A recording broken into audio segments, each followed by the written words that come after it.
tere, armsad sõbrad! Kätte jõuab imede aeg.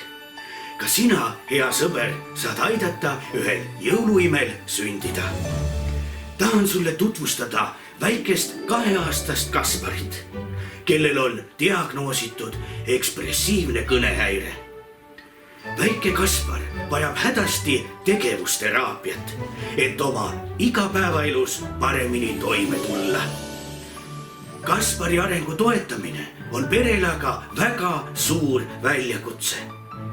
Seetõttu otsustasid Eesti Jõuluvanade Seltsi jõuluvanad üheskoos Kasparit toetada.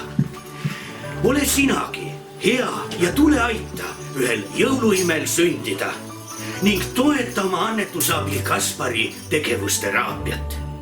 Täpsemat infot toetuskampaania kohta saad lugeda meie kodulehelt www.jõuluvanad.ee või meie Facebooki lehelt. Aitäh juba ette kõikidele annetajatele!